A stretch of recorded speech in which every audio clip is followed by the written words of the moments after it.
Welcome back to Drift Delvers, episode 6. We're cooking. We're delving. We're in there. We haven't hit 10 yet. We're not in double digits yet, so let's not get too excited. But I can feel it coming. Delve. I can feel it coming. It's going to happen eventually. It's on its way. Yep. Before we get into banter, a quick question: what is the pulse of this adventure for you guys so far? You liking it? Feeling it? Feeling the vibe? Yeah. 120 over 80 ish.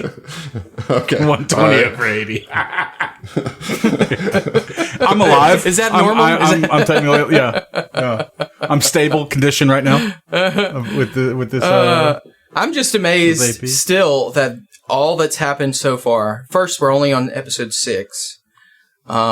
This is the 6th hour, and all of the stuff that our characters have gone through so far, and it's only been a day.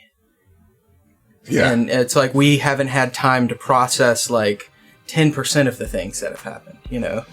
Yeah, it's been a lot. And we'll get to your rest here in a little bit. You'll get the rest. We're going to do a whole episode about your resting, actually. But before we get to that, Heath, you mentioned to me that you had something you wanted to talk about today, and so I'm going to hand it over to you. What you got, good bud? Okay. I'm out of school right now. We're on fall break, so I've been big chilling. But my dad came over earlier, and he was flipping through just like the Roku channels that they like extra BS channels they provide. But I didn't realize they have a Bob Ross channel that's nothing but the art of painting on repeat, multiple episodes all day long. And I was like, well, that's a great thing to exist in the world. And also there's a Twitch channel that every weekend does a marathon, if you haven't checked that out. And that place is wild because people like make bets and stuff on is he gonna add a happy little cabin in this painting today? You know, like they get hyped for him to like beat the devil out of the brush kind of stuff. But I was thinking about it, and I was like, when I was a kid, probably 10, I took some art lessons. I think my grandma and my mom each have a little like landscape painting I did. But I was thinking about it, I was like, I'm not gonna get into this now, but like maybe if I have the privilege of retiring one day, I could see the like Bob Ross style of landscape painting being a good like retirement hobby for me that I do think in time I'd be able to get down pretty well and be proud of myself for completing. So I was just curious if you guys have any, not current hobbies, but hobbies that you're like, I might eventually like to do that, you know, or one that's been like in the back of your mind that it's like not something you've already engaged with. You know, it's funny you mentioned that. I feel the same with painting as well. Also, dabbling into digital artistry. So one of those two mediums, I do find myself gravitating to eventually at some point. You know, that's kind of what I feel like. For me, it's just like which one of the many that I have in my mind that I want to do I pick? But if I see myself, you know, old graybeard Dustin, you know, what would be? And the first thing that popped into my head is brewing. You know, brewing? Okay, brewing beer, I can see that. You know, just kombucha. I'm like actually surprised you're not already doing that. I know. I have a little bit of this stuff, but like, you know, I haven't actually brewed anything yet. So. He's still fermenting on that idea. Yeah, I'm just fermenting up there. John. Okay, John. I want to do gardening. And I think that I'll hopefully get into that before I get too much older. But that is definitely something that I could see myself doing with a little bit more time, getting out there and doing some gardening. Okay. I'll be there with you, bro. And dominoes, dude. Like learning how to play dominoes and getting like really good at dominoes. Oh, okay. You know? Like Domino's delivery, serious? huh? Yeah. No, I'm talking about like throwing bones, dog. My grandmother taught me how to play dominoes when I was a little kid. Mine did too. My grandma Dominoes. still plays dominoes. Yeah, mine would if she were alive, but you know, she did teach me how to play dominoes. Although, do I remember how to play dominoes? No, but I could Google it, and in 5 minutes I could play dominoes. Right. You know, can you dance? Yeah, well, I come used right to back. could. Give me a minute, and I might could again. Situation. Yeah. What's your hobby, Zach? that that I you would like have to? never that I've never engaged with that I would like to. I was struggling to think. I mean, because like, if I want to get into something, I'll just do it. You know what I mean? Surely there's something that you would do, but you don't have the time to do Come on. currently. Old man As a hipster Zach, working you know. adult. Yeah, like you're retired, you got all the time in the world. Oh my god, man. Pick up a trade. Nothing's coming to my. This is a bad question for me because I don't know. I don't have an answer. Nothing like you. Most of the time when we come up with this shit, like these, like, Yeah, you can come up with something. Like yeah. there's something in my head, and then when you said this, I was like I blanked out because I was like, fuck, I don't know. You know. What about carpentry. knitting, dude? No, I don't really care about knitting. I have no desire to knit. Carpentry, that's a good one. More than knitting, but not really. You know. Whittling. More than carpentry, but not really. We're getting closer. We're getting there. narrowing it down. We're whittling it down here. You know? We're Super honing hot in on peppers, it. Maybe. We're honing in. Spearfishing. Archery. No.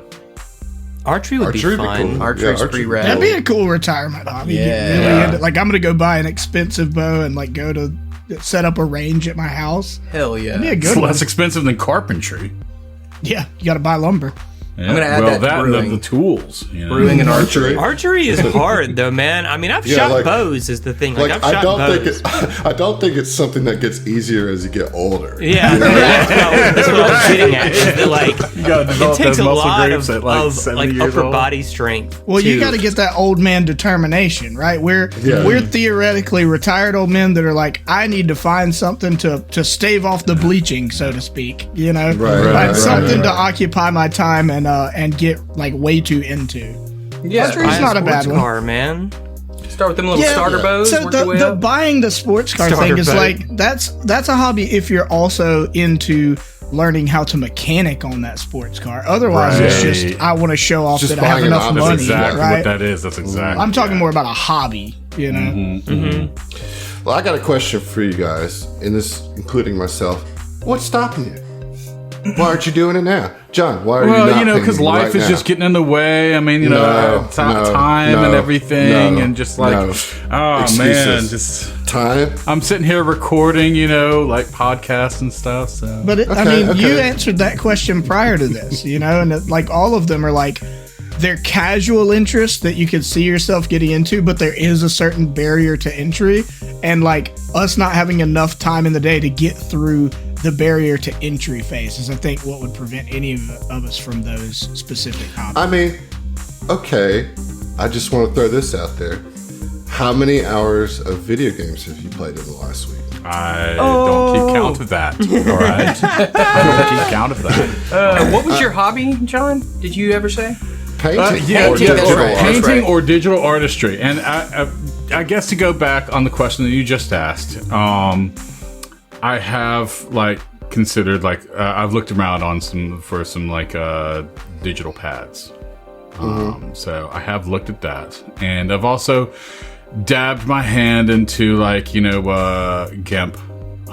Because Photoshop. Yeah, I used frankly GIMP for a just little bit. You know? ridiculous. It's expensive, but yeah. So I'm kind of like You're teetering. You're on the edge. I'm on the edge. Just get yourself a sketch You had pad. mentioned to I'm me. edging I don't that know, artistry, man. you mentioned to me a couple years ago. Mm-hmm. Hadn't heard anything about it. Of interest in learning an instrument, keyboard. You had talked about getting a little keyboard. I did, but I'm afraid that would probably be something that I would just get, and then they would just kind of slowly put like clothes on top of it, And Yeah. I mean, gotta these be are really all committed. choices that we make. Though. You're what I mean? absolutely right. It is. You know, an choices that- easel can hang shirts just as easily. As a Yeah, I mean, keyboard, that's you know what also I mean? fair. That's Maybe also better fair. even. Yeah, you know. yeah. Yeah. And look, It's meant to hang bring up stuff, the right. I don't bring up the video games things as if video games is like a bad use of your time. Right? It is a hobby just like anything else. I'm just saying we have time in our lives that we spend. Like even me, who you guys make fun of all the time for having a lot going on. I have lots of dead hours in my day that are completely wasted on nothing, whether it's social media scrolling, which I've gotten better about that, but, just like playing Magic Arena, like I could be writing music instead of playing the 10th game of Arena. But Arena's fun. Arena's fun. I It's enjoy worth it. doing it, you know. I'm just saying, we can manifest the hobbies that we want. Gardening would be a more productive thing for me to do, but it's so freaking hot. That's what I was going to mention, man. I mean, it's like you want to get into that, but really that's only like a fall time and springtime hobby. Yeah, you just got to be a spring and fall gardener. down You here. got to be. And Well, like I mean, Yeah. all the things that are growing in summer, they're set to grow, and that's all they're going to do in summer. That you just have to water. that's and like fertilize. if you're gardening properly, you're not doing the gardening work during the summer. You know what I mean? There are some plants, I guess, that you would plant during the summer, but the kind of stuff that I can grow and not kill are not summer plants. Yeah. You know what I mean? It's there's a way. I mean, Grace has a whole jungle on our front porch. It's doable. You know what I mean? And I just think I think I would feel better with all that direct oxygen right in my face. Yes, you will. You will. See, with Feel the the spirit of painting nature thing, right in your face. like I'm definitely not going to garden because I don't want to be out there in the heat. But with the painting thing, I at least am self-aware enough to recognize, like, yes, that would be it'd be very satisfying, right? Completing them. If you could do a half-ass landscape, which like I said, the premise wasn't necessarily that you can never have engaged with it. I did some painting when I was a kid, you know, but I recognize about myself with the painting thing that it's not so much that I have any drive to be a master painter or to innovate in any way. It literally is just the dopamine hit of completing it and being proud of something that I made, you know? Yeah. Well, that's again, I ask you, what's stopping you, dude? Well, The time and the barrier to entry for me, like, I'm not going to do it because I don't want to deal with the sucking at it at first and like learning how to set it up. That's the big part for me. The time I could squirrel out a little bit of time here and there for it, but then I've got to go buy a bunch of oil paints and I got to buy the easel and stuff, and then I've got to like stand in front of it watching Bob Ross episodes and be like, oh well, I forgot to paint this beforehand. Titanium white, so now I got to do that and come back tomorrow. You gotta get that titanium white pre-paint on there. Gotta put that white on there, if you watch bro. the hour-long specials that Bob Ross has, and by the way, I just want to say, every episode of Bob Ross is on YouTube. Like, you can go to the Bob Ross YouTube, watch that shit for free, every season of it. Yep. That way, if you forgot to T-White, you can pause it and go T-White real quick. Or if you don't have the Roku channel, but if you do, you can go. They've got tons of little random channels like that. That'll just be one show, and that's all that plays on that channel. And he just mentioned something offhand that was like, oh, you don't have to never have engaged with it. And it's like, well, that completely changes my answer, because the things that I would like want to get into are things that I would want to get back into. Right. Yeah. Right? Okay. What, like Mage Knight?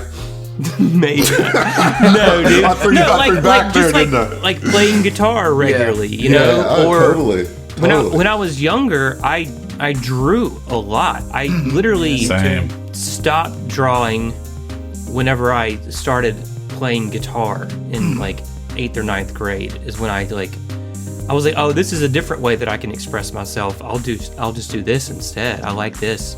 And, you know, it's new and fun and different. So like maybe those things, you know, but not like picking up fucking whittling out of nowhere. Like, I don't care anything. Maybe you do.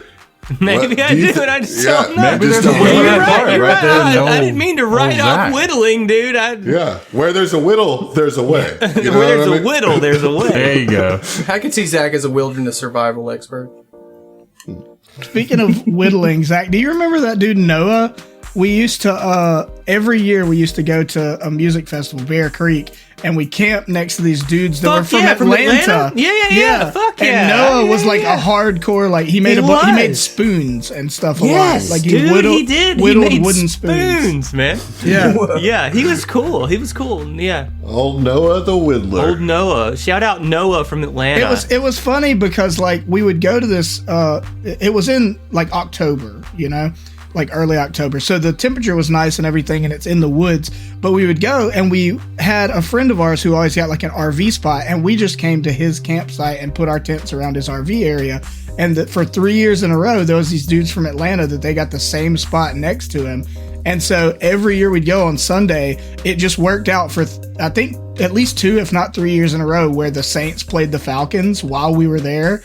And so we had like the Saints side and the Falcons side like right next to each other. It was a fun little competitive thing. Dude, I still have his number in my phone. It's just Nice. there as Noah. Nice. Yeah. And it is a 404 area code, so that's Atlanta. That's old school Nice. ATL. Yeah. I used to have a 404 area code when I lived there. That was a long time ago. Listen, we got a game to play, guys. We don't have time for hobbies. Okay, This is the hobby. This is the hobby. This is No, it right here. we have elevated this out of hobby. I'd hate to break it to you guys, but this hasn't been a hobby for us in quite some time. This has been Lifestyle. This is hard work. I mean, at times, yes, but I think that's that not where I comes was down to going. mentality. I still very Yeah. much think of this as a hobby. Same. I do too. Same. I'm just going along. I'm yes-anding Adam. So, I think it's more than a hobby. Like, I love playing music every bit that I do. I don't think it's a matter of like loving it or not. Like, it's the amount of time that you put into it and the amount of like return that you're trying to get out of it. A hobby is like something you do in your spare time that is for you and for you only. It's just like a little thing that you like kind of work your brain with. What we're doing here and what I do with music, we're creating a thing for other people to enjoy and be a part of, and I think that elevates it out of hobby. But I would not call us hobbyist players or myself a hobbyist musician. You know what I mean? That's why we're professionals. Yeah, I wouldn't go that far. No, I am. I'm a consummate professional. Dustin is the professional TTRPG player at this table. The rest of us are amateur or semi-professional at best. I disagree with that statement. No shade, Dustin, I but haven't GM'd, and majority of people here have. So that's another level of the game. I haven't experienced. Well, speaking of our hobby, let's get back into it. And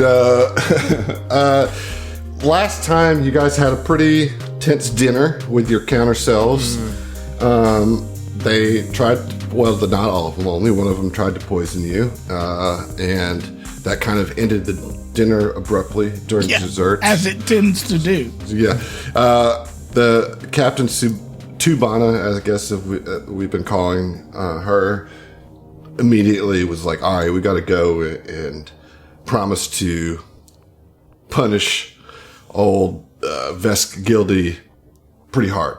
But you guys have had a very, very, very long day, and I think you've deserved a rest. So I'm going to put you on. I'm going to put you on the ship map. First thing we need to do is you guys need to decide what your rooms are going to be. Which ones are your rooms? Now, there's not any like mechanical or even substantial difference between any of them, but I do think it's important that I know which ones that you're going to take. Now, the better rooms are on the bottom ship, so they're each outfitted with like a work desk and a carpeted floor. Yes. So Gilderon's definitely going to take one of those. First come, first serve. I'll just get the one in the front. All right, I got you. They're all the same, right? But if They are. I just want the one nearest the bathroom, Oh, that makes sense. All right. Hey, good call. You get it because you said it first. Okay. Oh, well, no, I don't, because other people did. No, I just messed up. You got it. All right. So those are your rooms. That's not necessarily where you're at right now, but now that I know your rooms, that's good. So for listeners, honestly, it doesn't really matter. I could try to tell you where it is on the map, but they are literally all the same. Let's talk about and let's try to keep it brief, but like your wind down when you go to bed. What is your kind of routine for that. Let's start with Sayun. You would. I would. You would. I think you got yours probably pretty straight and narrow. That's why I started with you. So maybe I could be wrong. I hadn't actually like thought about this, but I mean, it would just be like doffing his armor, making sure everything is neatly, not tucked away, but hung up or laid out or whatever it is. It's got to be nice. I would think he would probably, brush his teeth. You gotta brush your teeth.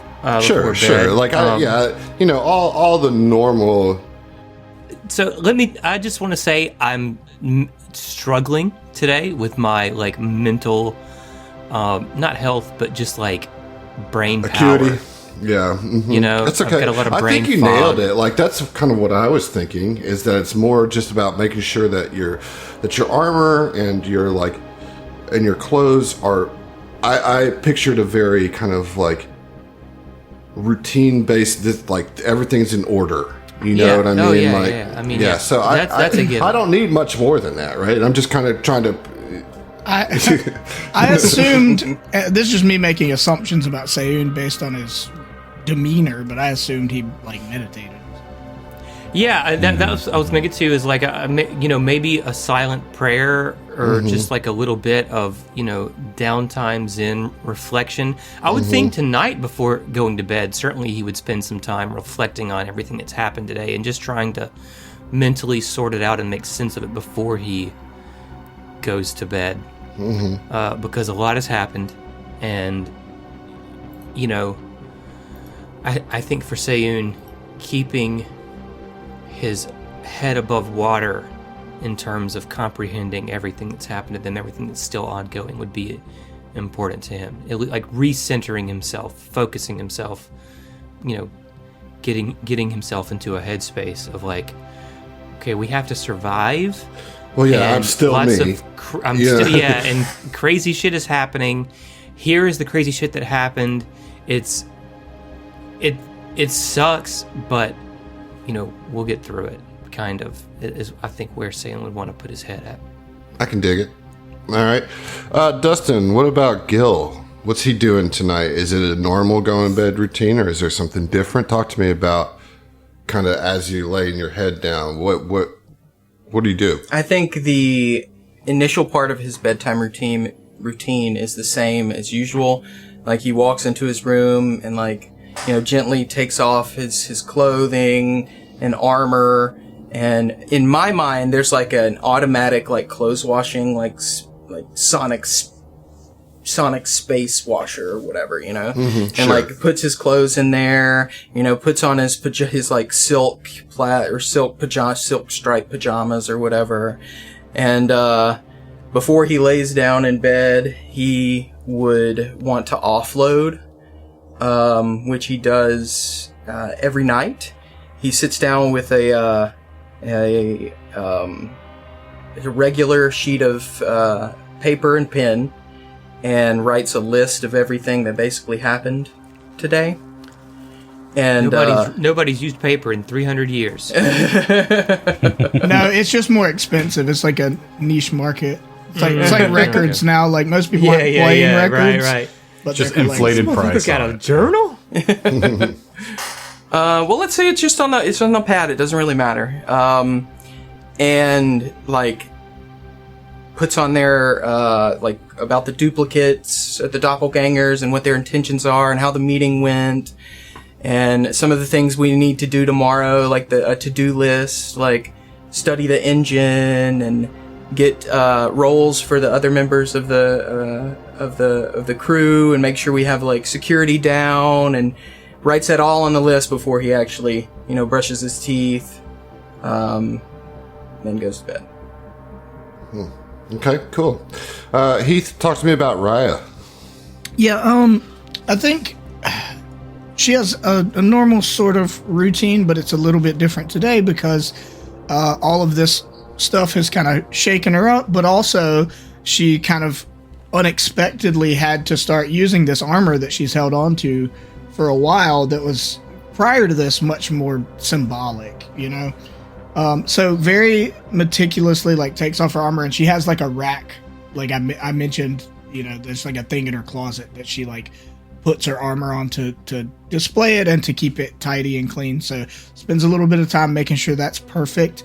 But then I also think Raya is a very much a FOMO person, like with what spare time she can get at her like work desk and stuff. She wants to be like, researching and Googling, like just looking up scientific stuff about the planes. Like sort of her job is being a planer researcher, but that's also her hobby, like she wants to learn every little thing she can about the planes, and she knows more about some planes than the others.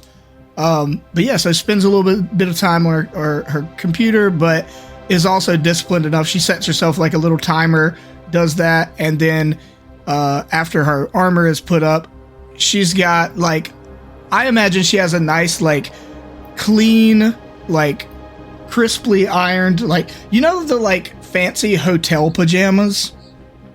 Yeah. So she's got a nice like red and gold set of those, and like gets in her pajamas and stuff, and when she winds down for bed, does a little light reading. But the last thing she does is she has a little statue of a sword with a sunburst behind it, because she's a follower of Iomade.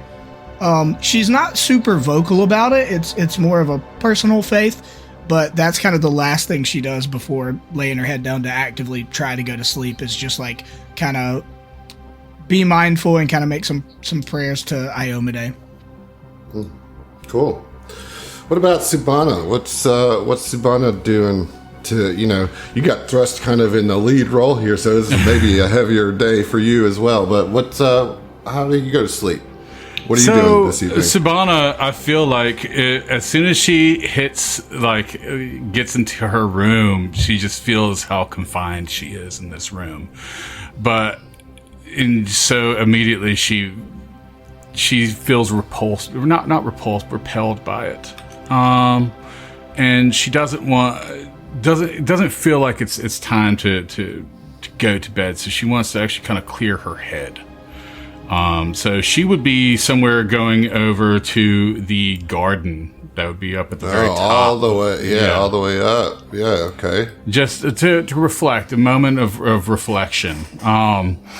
This is in part because she's kind of slowly kind of processing and coming to the realization that not only is she marooned in a different timeline, but also in a timeline where her family doesn't even exist. And she feels, I guess, this is the closest to her own timeline that she can relate to, because this is a place that feels so familiar while being in such an exotic space.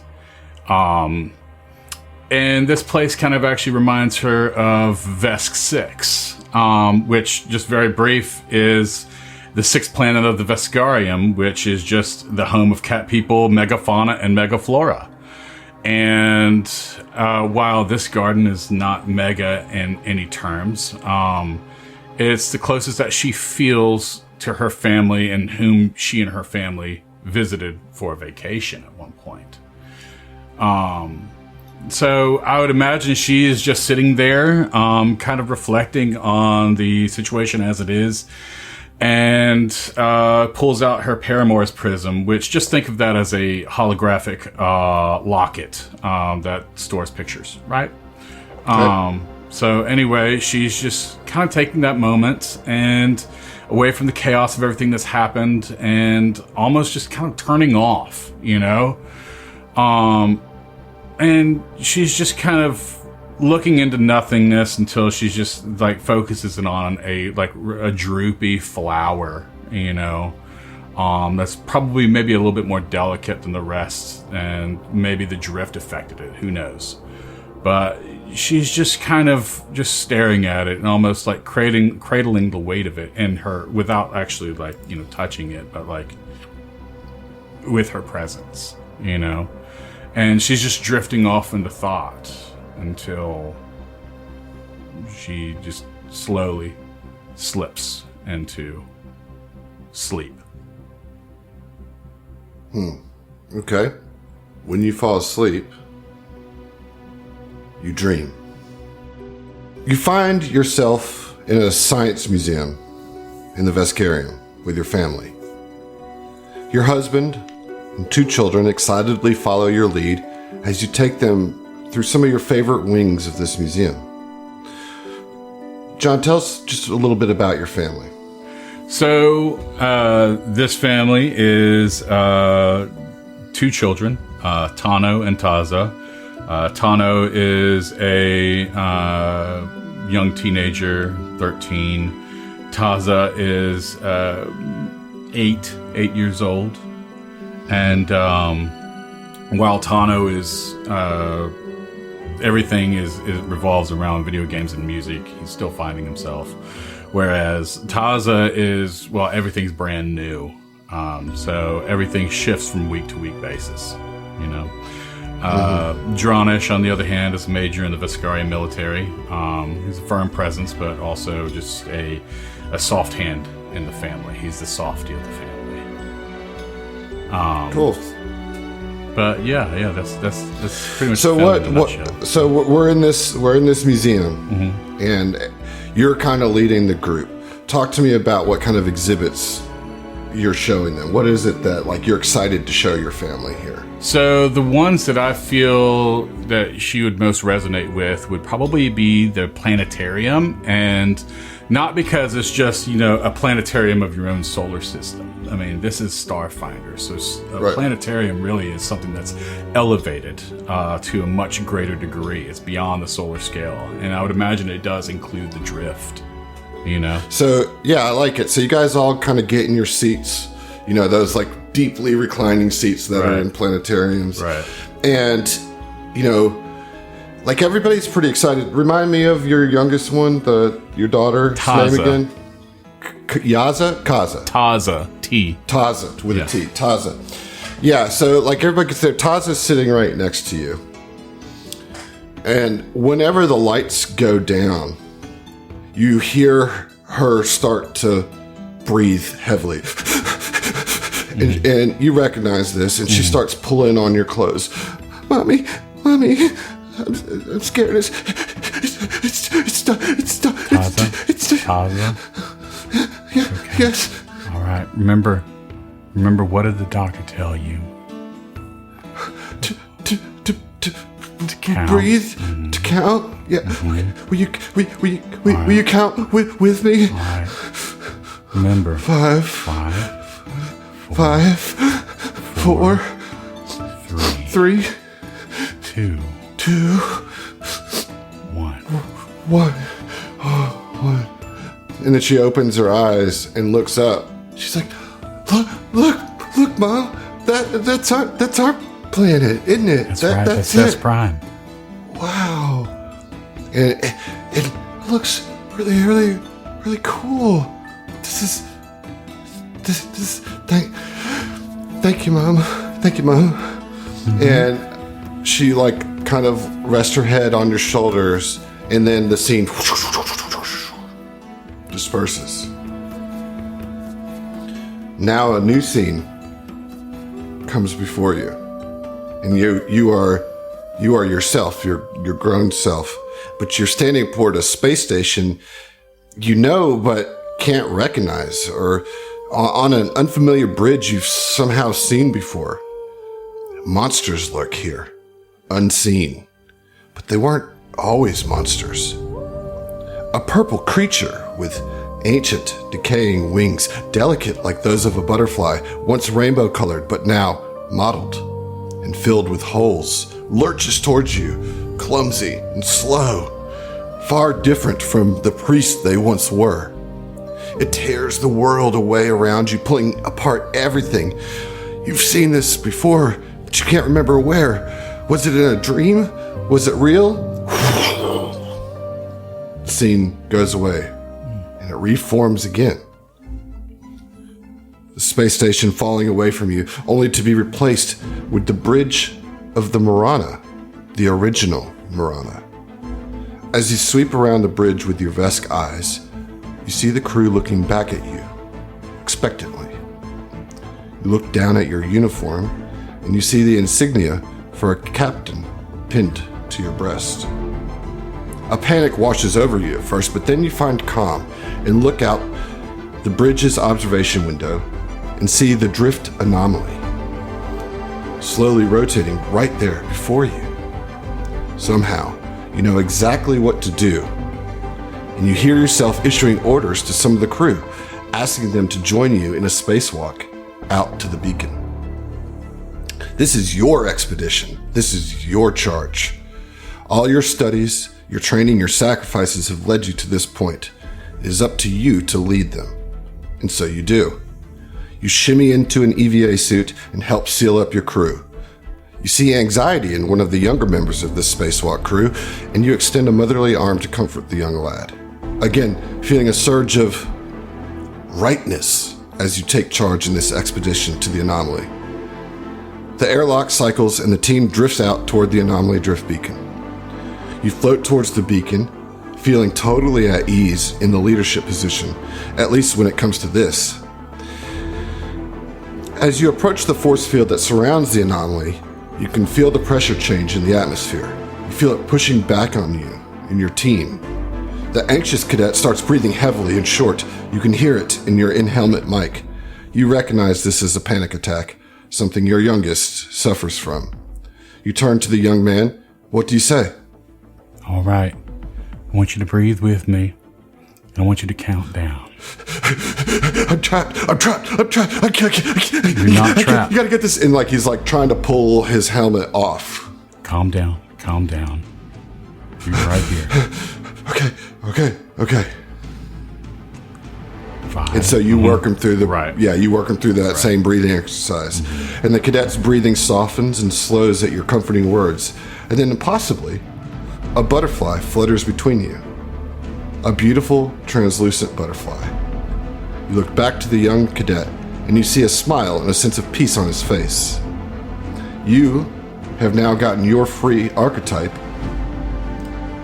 of anomaly hunter. However, when you see that sense of peace on his face and his smile, you wake up to the face of yourself, also grinning, but with pure malice. We cut to somebody else. Next up, we're gonna go to Raya and her dreams. Raya, you find yourself standing before your parents, your family, your friends. You're on a stage. You look to your right and you see a brand new, fitted, sleek suit of Skyfire Legion armor laid out on a table. An artificer? I think it's artificer. Yeah. An artificer of the Skyfire Legion stands next to the table, looking at you with a confident and proud smile. First of all, Heath, I want you to tell me, who are your parents? What is your relationship with them like? Okay. Trying not to be too long-winded about it. Her parents are very different people, but similar in what they want. Essentially, each parent wanted their daughter to be molded in their image. The father, Rexius Tyro, wanted his daughter to be a soldier, just like him. He's a high-ranking officer in the Skyfire Legion. Her mother, Raylan or Ruby Tyro, is also in the Skyfire Legion, but is a politician of sorts. And so she wanted her daughter to come up. Both of them wanted her in the Skyfire Legion, but for very different reasons, and wanted her to follow in their footsteps. And what does that mean to you? Like the Skyfire Legion and having to kind of have this put on you a little bit. Yeah, right. I think that is a big source of conflict in Raya's young life, is that she joined and wanted to join the sort of family business of being in the Skyfire Legion, but for very different reasons. She doesn't want to go and be a career soldier like her father. She doesn't want to go into politics and law like her mother. She wants to do research. And for her, yes, this is kind of thrust on her. In her mind growing up, it was like there wasn't another option. It's like, no, I'm going into the Skyfire Legion. the familial pressure is too strong. But for her, it's a way to, okay, I'll do what I have to. I'll go join and then use Skyfire money to go do what I want to do and go to college and study research and science. Well, so they're standing next to you in the ceremony begins, and your parents have chosen to be your armored donners, for lack of a better word. So like as part of the ceremony, like your mother is going to attach the chest piece to you. It's going to belt you up, kind of fit you in there. And as she does, she says, "My dear Raya, it makes me so proud to see you in this armor. It is beautiful on you." Very awkwardly, like smiling, but also in an uncomfortable way. She's like, yeah, thanks, Mom. It means a lot. And she like kind of looks a little perplexed at your lack of enthusiasm. And your father comes in. He has the helmet in his hands, right? And he brings it to you, and he looks at you right in the eyes. There's tears already in his eyes, Right. And he presents it to you. He's, "Raya, I could never be more proud than I am today of you. This, like my father before me and his father before him, this is your helmet.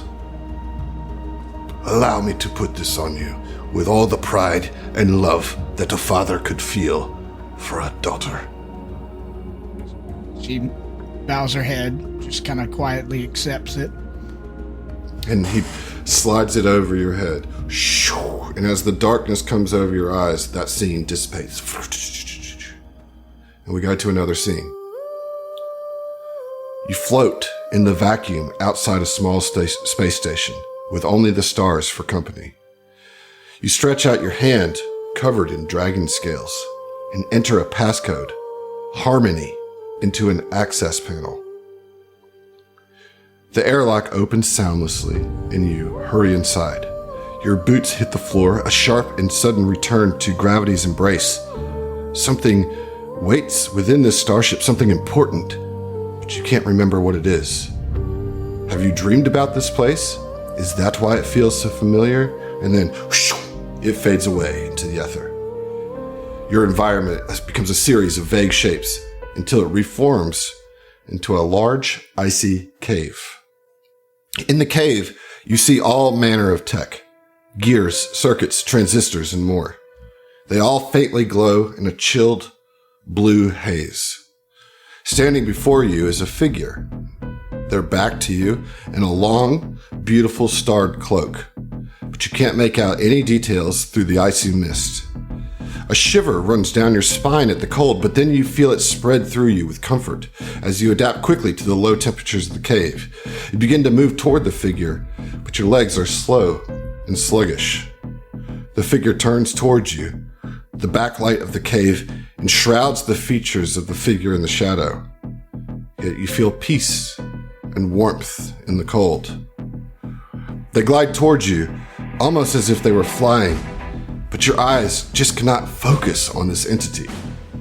Yet you have no fear as a thin hand, lightly covered in bristly hairs, reaches out and wraps its claws around your neck. You feel something moving beneath your skin, and out of the periphery of your eyes, you see some of the blue shimmering tech pieces hover towards you and your throat. You can't see, but you can feel the parts sliding under your skin and locking into place. You immediately feel connected to the tech, as if it were always a part of your body, and you feel the strength in your throat that urges to break free. The figure pulls back, and you can make out the fairest traces of a smile. And then you think you may see the shapes of wings spread out behind the figure, your sense of peace growing with the unfurling wingspan. Then, this wondrous creature's smile fades and their eyes dart to something directly behind you. Their faces in a panic as you turn to see what they saw and blackness envelops the cave, and you feel all your breath draining out of you. A different, much more malevolent force gripping your throat now. The beautiful icy blues of the cave are all gone, just the darkness of empty sleep. All peace is replaced with terror and a driving sense of survival overwhelming your entire consciousness. And you have just got your free archetype of augmented. Nice. Sayun. Yes, sir. We move to you. Okay. No, I'm sorry. We're going to do you last. Okay. All right. Sorry. Well, we'll see you. Yeah, well, no, not yet. So who's next? I think it'd be you. Oh, yeah. All right. So time for a music change. Something. Yeah. Yep. Just what you would hear in like an Apple store. Yeah. Gil, as you fall asleep into dreamland, you find yourself as a child on a very important day. It is your birthday. You are overwhelmed with excitement and anticipation. You've been counting down the days to this particular day. You're finally going to get the procedure. You and your parents are heading to the HoloPet store. When you get there, there's a long line of customers queued up for their own HoloPets. So what is young Gil thinking? What is he hoping for in his HoloPet? Is there a particular type that you want to get? Are you nervous? Are you excited? What's the feelings? Oh boy, I'm so excited. I think Gil is extremely excited. This is probably something he's been waiting for. That maybe his parents have kind of like told him, oh, we're going this day, it's only 5 more days until we're going. And today is the day. He is not really hoping for any specific HoloPet. But, you know, he has some that he likes that maybe he thinks his parents got the hint for, you know? But he's wants to keep it a surprise, you know, like. So which one am I getting? Oh, you know we can't tell you. It's a surprise, young lad. Come on. And like you can see that your dad and your mom are looking at each other kind of a little anxiously. You're at the back of the line and you see your dad kind of fidget nervously with his like wallet or cred stick or whatever, you know, whatever it is. He says, it's gonna be great. You're gonna have your very own HoloPet. Whatever it is, it's gonna be yours. Nobody else's. And I'll even have the custom AI module? Well, we can add that later. Let's see how you do with the pet at first, okay? But I really want the AI module. Your mom is like stifling a laugh, you know, like she like turns away really quick and like, you know, starts drinking down the orange Julius that she got from the mall, you know what I mean? Like, or the Sbarro pizza, like just to keep from like revealing anything, you know. He says, well, I guess we'll just have to find out when we get there, huh? Yeah. You've been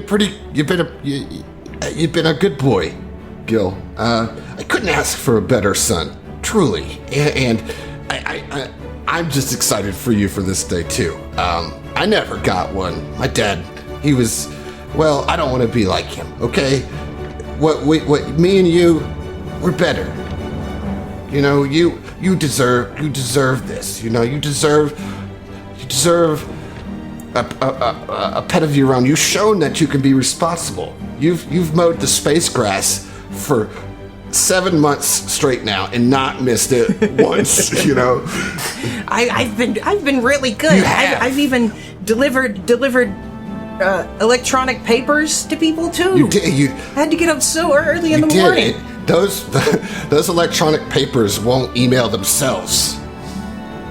And like again, Mom is laughing because there absolutely is like coding that, you know, like an app that could like time out papers. But you know, in your community, like there's this idea of kind of nurturing some of those old school character builders and stuff like that. And I'm big. I'm big. yeah, you're big, but you're still my little guy. You'll always be my little guy. No, I'm not a little guy anymore. I'm a big guy. Okay, you're big, Gilderon. You're big. 5 plus 5 is 10. Here, have some Orange Julius. Oh, yeah. George, there's vodka in that.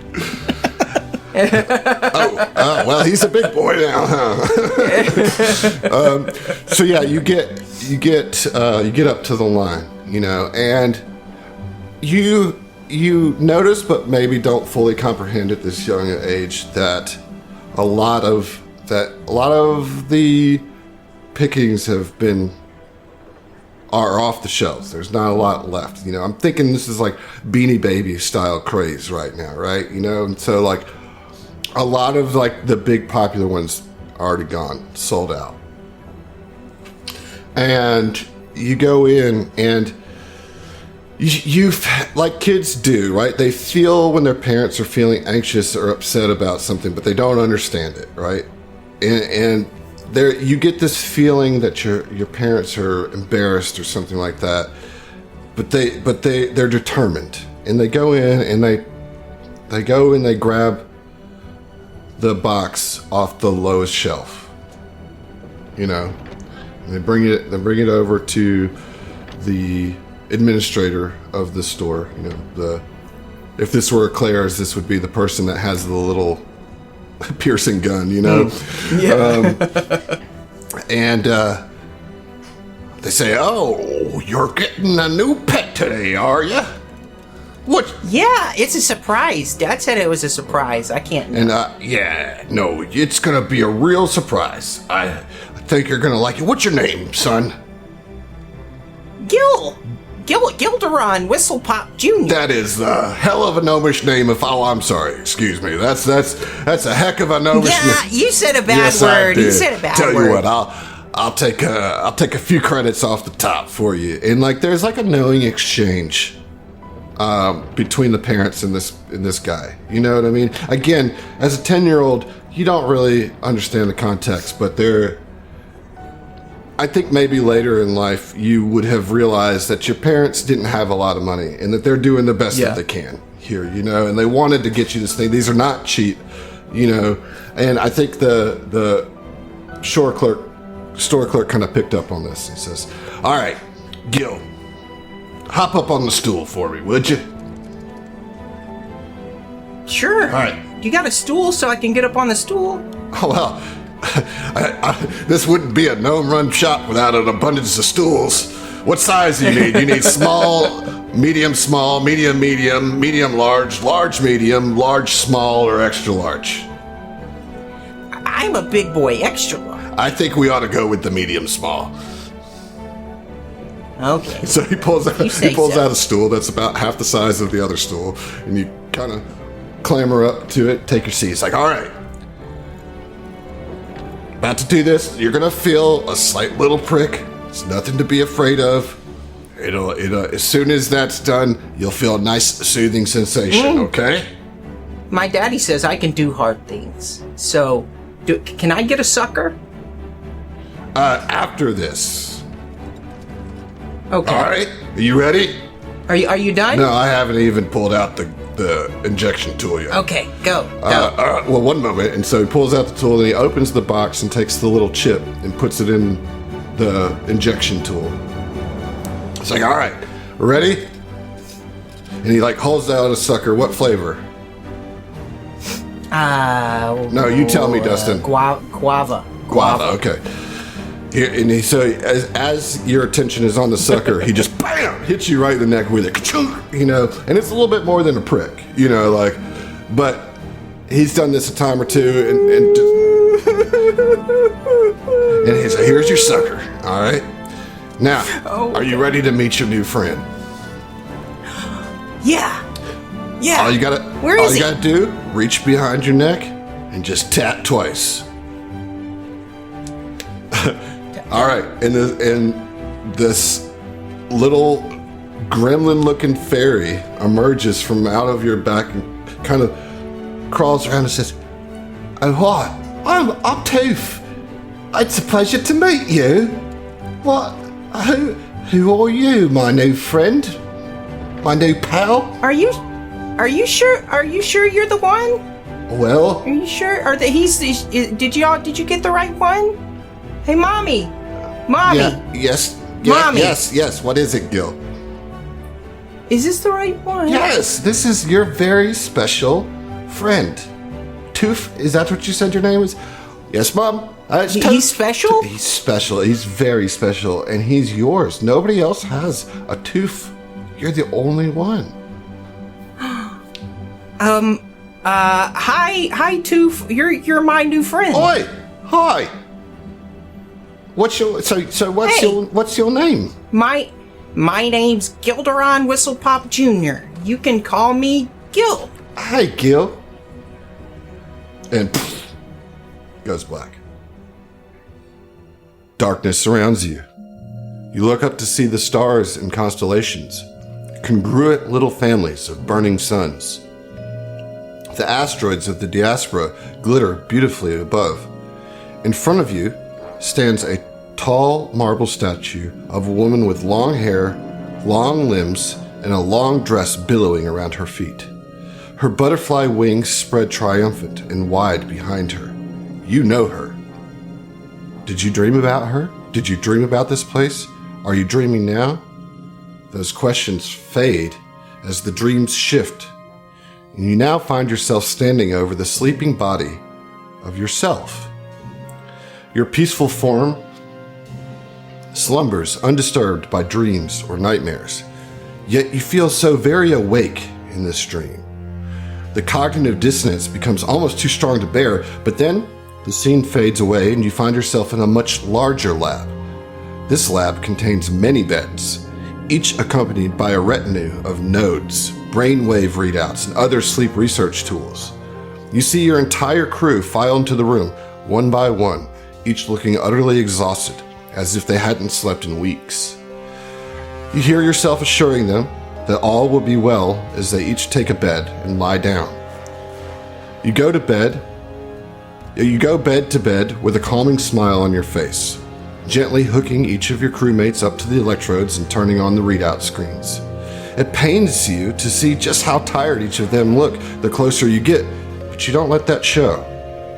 Once everyone is on the bed and hooked up to the research equipment, you move back to the front of the lab, and then, with merely a blink and a snap, the entire crew falls into a deep sleep immediately.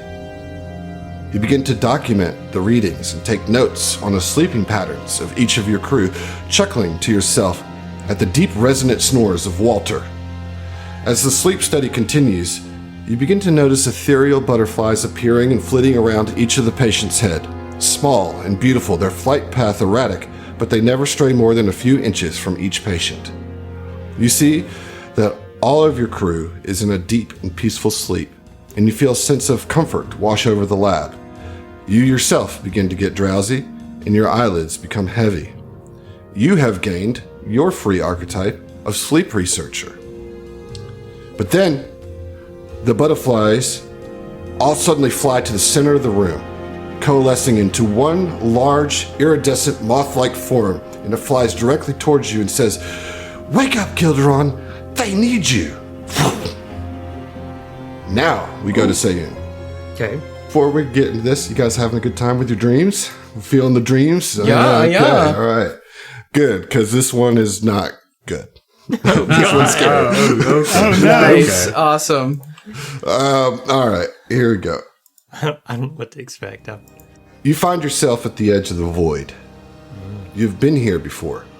Its familiar abyssal gravity pulls at you, and you feel yourself falling into its darkness, when a hand reaches out and presses against your chest, holding you back.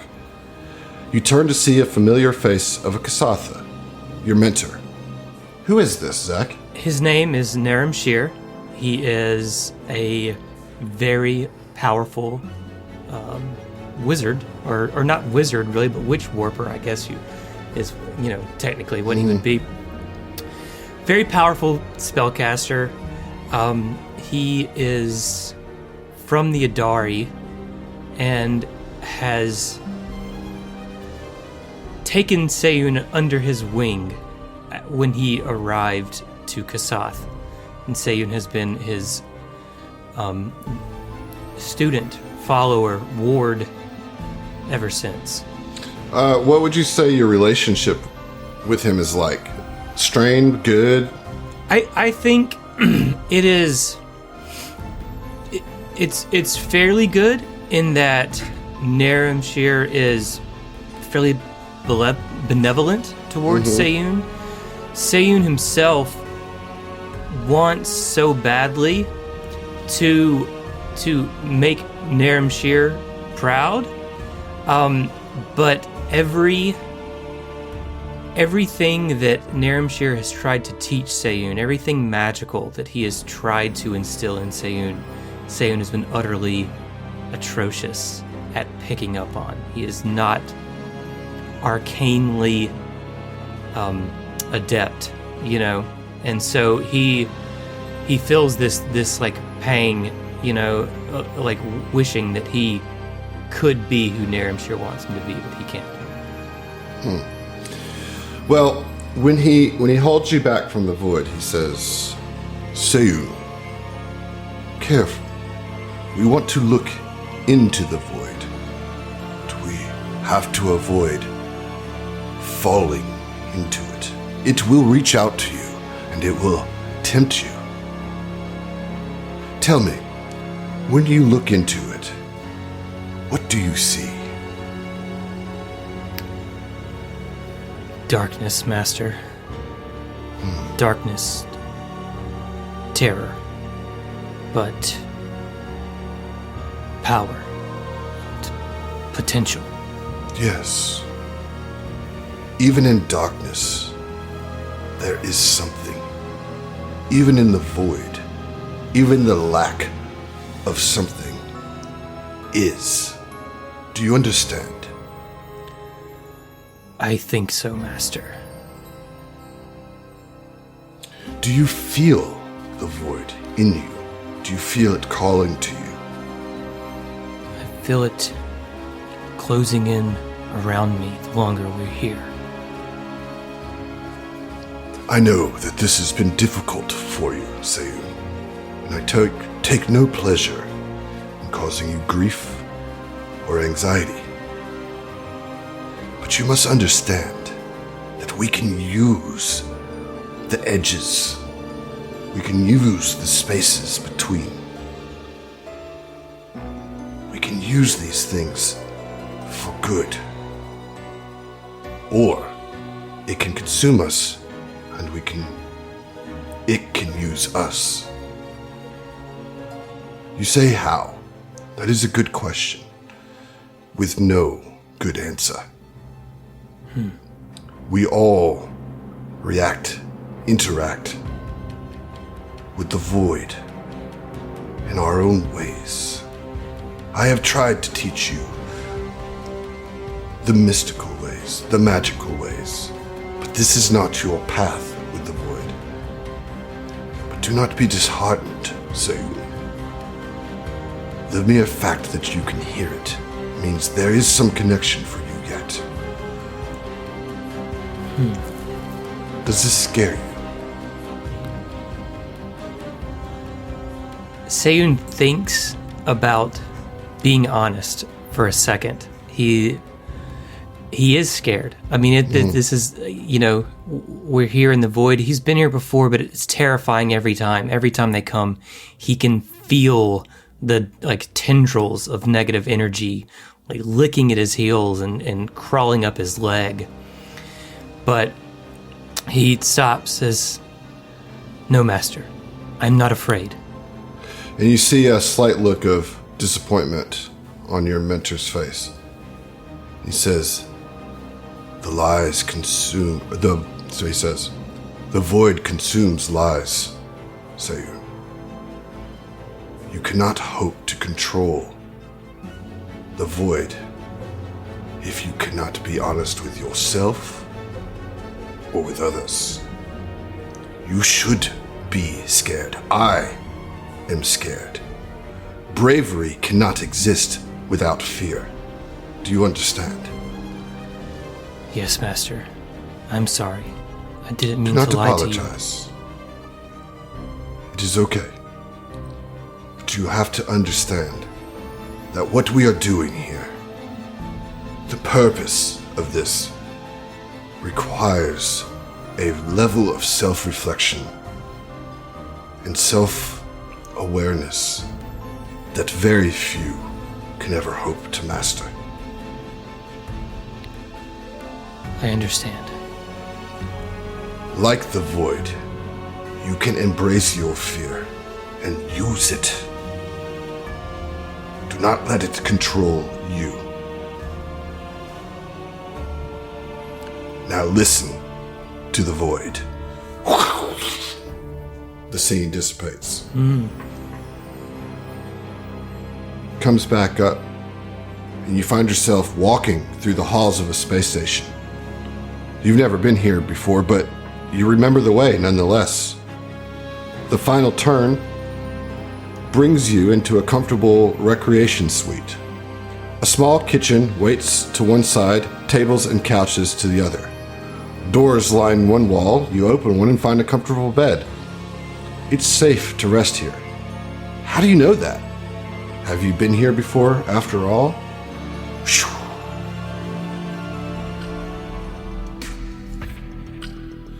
So this scene suddenly gives way, and you fall face first through emptiness. And you find yourself in space, falling fast but approaching nowhere. The twinkling stars of space zoom past you, and then turn into a palette of impossible colors and patterns.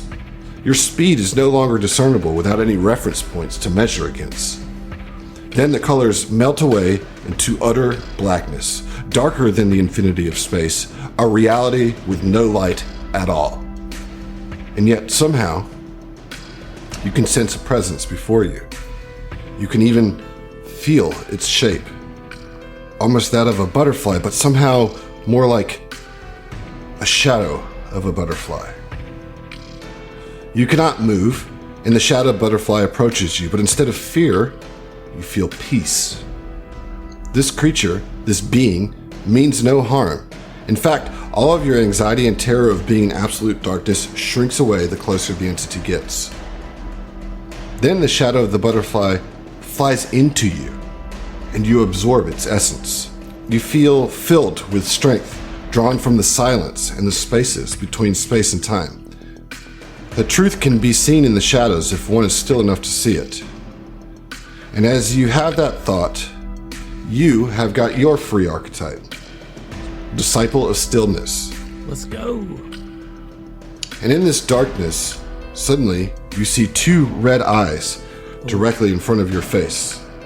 A detection of evil you can only now see.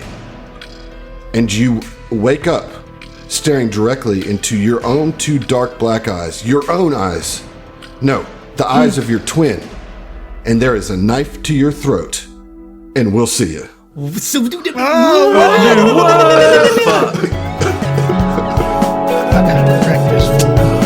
tuned out here, man. Okay. Thanks for listening to the STF Network. If you want to hear more from us, check out our other Starfinder and Pathfinder shows at the STFnetwork.com. That's the STFnetwork.com. And support us on Patreon to listen to our bonus podcast, including our homebrew adventures and Tom Talks, our behind-the-scenes show. Stay groovy, possums.